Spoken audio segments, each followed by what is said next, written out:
Take a listen to this, though. This was written by Hyginus. I believe that's how you pronounce his name. At 64 BC, 64 years before Christ. It says, "Into the Euphrates River an egg of wonderful size is said to have fallen, which the fish rolled to the bank. Doves sat on it, and when it was heated, it hatched out Venus, who was later called the Syrian goddess. Also goes by other names like Ishtar or Semiramis or other names. Iana. This is 2,000-year-old text. 2,000-year-old text that links an egg with the birth of a sun goddess. 2,000-year-old text.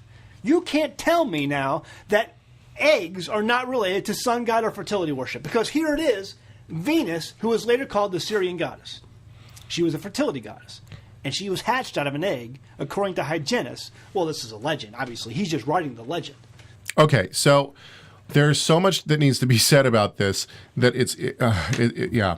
First of all, he does cite a book, okay, and he cites Eugenus's his constellation book, which is written apparently in about 63 BC. The problem is that he doesn't tell you where. I'm assuming, and maybe I shouldn't assume, but I'm assuming that Zach did not do his own translation from this from this text, because this was not written in English. Okay, obviously. So I'm assuming, and I could be wrong on this, but I'm assuming that this was written either in Greek or in Latin, and so I'm assuming that Zach didn't do his own translation. Therefore, we need to know where he got his translation, if the translation is correct, and there's a slew of different things he doesn't give us. Manuscript history and manuscript history. He's not giving us any of this. Exactly. It's the same thing. Like, we talk about the pericope of the adulterous woman, right? It was this floating text. It lands into the tradition somewhere, by the 4th century. It's, we find it at the end of Luke. We find it at the end of John. We find it in Luke. And then all of a sudden we find it in John 8. And it's like, and later on we find out, wow, there's things that change over time. Well, to be fair, if we're going to have this appreciation of manuscript history and how documents change over time, we got to have that same appreciation here. It might be that does not, if we sniffed all that out, that it wouldn't affect, maybe he'd still feel convicted in his claim, and that's fine. But there is some grunt work that we have to do.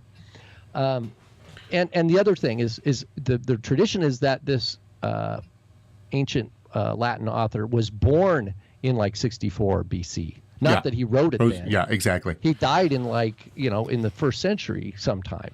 So even the fact that he says that, he says, from 64 BC, and that is this 2,000-year-old text, to me, those are heightened, kind of charged points where the ship starts to steer get a little bit off course. You might think that people might think that we're nitpicking at this point, but what I'm trying to show here is just the way that you would cite a source, just at the very basic level, the way that you would cite a source. Your reader. Exactly. You want to help your audience follow up on what your claims are. That's what citing your source does. It means that they can go to the library, they can find exactly where you're building from, so that they can evaluate whether they're going to interact with you and challenge you or agree with you. It's equipping your readers to view your perspective, not something to bash them over the head with, or to just make them feel like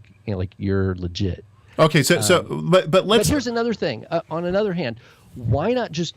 I think it'd be. What's needed, if you really want to do this right, you'd have to say, let's look at all egg iconography in ancient Mesopotamia. Let's look at all egg iconography in the Greco-Roman world. Okay, but here's and this is the point. Let's pretend now that we've looked at the problem with his citing of the source. Let's pretend for a few seconds that this translation is spot on. It's right on. It didn't come off the internet somewhere by some high school student, or it's a great quote and it's perfectly translated. Great. This still does not prove Zach's point. And the reason why is because we cannot connect the pagan god of Ishtar to the celebration of Easter. When did eggs come into the celebration of Easter? That's one thing. One thing that I would like to see from studies and from apologists is, when was the first reference to an Easter egg in history? Where do we have that? That's a good question to ask. I don't think that it was bad. If basically what the problem that I see with this is that from his same argument, from Zach's same argument here, this text, if we're going to say that this proves that Easter is pagan, we'd have to say that it also proves that Passover is pagan. Why? Because Passover is celebrated during the spring equinox, and guess what? There's an egg on the Seder plate. Oh my word! It must be a fertility rite. Right? And not only that, but we see blood and wine imagery. This is all found in pagan celebrations, right? So this must prove. Not only that, but in Greek, even if you go into the Christian traditions like Roman Catholic or East Greek Orthodox, they don't call it Easter. They call it Pascha. Pascha, yeah, exactly. So you'd still have people. We need to kind of look at all the data and maybe relax, turn the intensity down, because I agree. I think we all agree, guard and protect the commandments. Sure. I don't think we're not quibbling about that.